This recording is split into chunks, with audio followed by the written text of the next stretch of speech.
For number 11, we have another goal question to round things out for this passage. And again, try to use the goals in the question to have a better sense of what you're looking for. In this, it says something kind of confusing. Which choice most effectively anticipates and addresses a relevant counter-argument? So that's what most people tend to focus on because it seems like, well, it's the first thing, so it seems like the most important thing. However, when I look at this, I also notice that the argument, the counter-argument, needs to be about the experiments described in the passage. And if we do a little dumb summary here, we know from the surrounding lines that they care about the experiment, right? Experiments like these can help people understand the unintended consequences of using certain household products.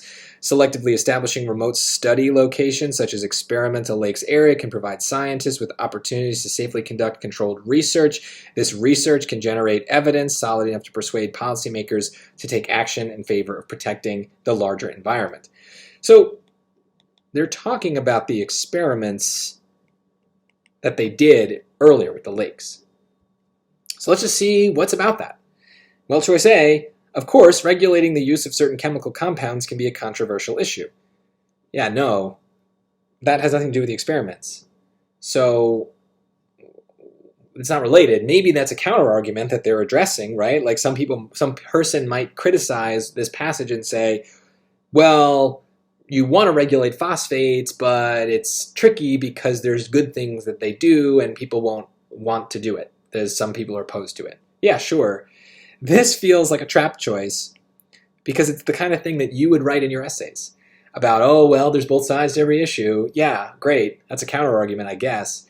But they're asking for one about the experiments. This is a trap. They know that you are drawn to sentences like this because of your own writing, and they put it there on purpose. And they put it in choice A in the passage already on purpose, hoping that you just kind of get used to it and want to keep it there. Don't fall for it. Choice B, many companies now offer phosphate-free alternatives for household cleaning products. Again, not about the experiments. Who cares? C, obviously scientists should not be allowed to randomly perform experiments on just any body of water. So it's about the experiments. I think it's a really stupid sentence, but it relates to my dumb summary, and it checks off the goal in the question. So you got to keep it here. It's doing what it's supposed to do. I think it's stupid, but it accomplishes the goal. So let's look at D. Phosphates are sometimes used in agricultural fertilizers in addition to being used in cleaning products. That's not a counter-argument. That's nothing. That's just a random fact about phosphates. So C is the answer here. And if I had just read this kind of like, you know, to see what each of the four choices sounded like in the passage and just went with the one that sounded best, I do not think that I would pick choice C here. This is a dumb argument.